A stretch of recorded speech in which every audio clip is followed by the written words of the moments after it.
Well, get some more analysis on that story. Mahmoud Almsafir joins us now from Kuala Lumpur. He's a former Iraqi diplomat and now a professor of international economics and politics. Mr. Almsafir, thank you very much for joining us on TRT World this afternoon.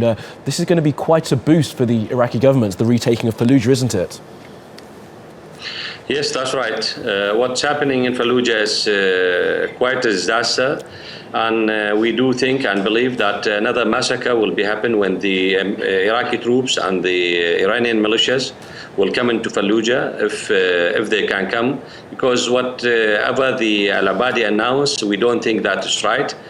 You can check also with the spokesman, the American spokesman, just this afternoon he was talking about this, and he denied that the Iraqi troops came into the whole Fallujah, or they got in the whole Fallujah. They just got about one district out of 14 districts, which is, we call it Hayy al-Shuhada. So we don't think that the Iraqi government now inside the Fallujah, they are just around the surrounded districts of Fallujah. Okay, well, Mr. Almsafir, if they're not in the city centre, why this announcement from Abadi today? And this talk of massacre, of course, we have heard that some of the Shia militias who are involved in the fighting have been accused of abuses. Are you concerned that that could get much worse as the troops get closer to the city centre?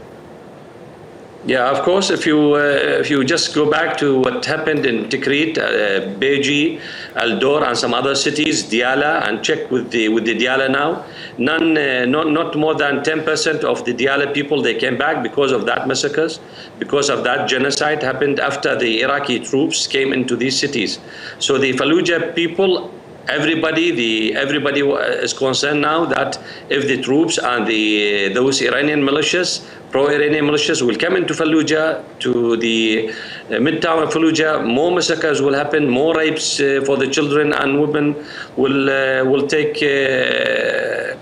place. So that's what we are expecting, actually, because the history is telling that since few years until today. Absolutely, the history of Fallujah is very bloody, Mr. Almsafir. But Mr. Al-Abadi has been at pains to stress that no abuses should take place as they try and retake Fallujah. Of course, the only way that Iraq's going to be able to come back together if Sunni and Shia populations can live side by side. He always says this, but the reality on the ground says different thing. You can check all the YouTubes, the videos. Now everybody knows that. Many applications or what we testimonies been given to the United Nations organizations and all those concerned organizations about what was happening, not just in Fallujah and Ramadi and all these freed cities. It was happening like this since a few months until today. So what is the difference with Fallujah? I don't think that any difference will be happening in Fallujah. And until today, the coalition is giving its concerns about the same thing, but there is no guarantees until today that those things will not happen when they come into the Fallujah town. Well, Mahmoud Almsafir, we have to leave it there. Thanks for joining us on TRT World. Thank you.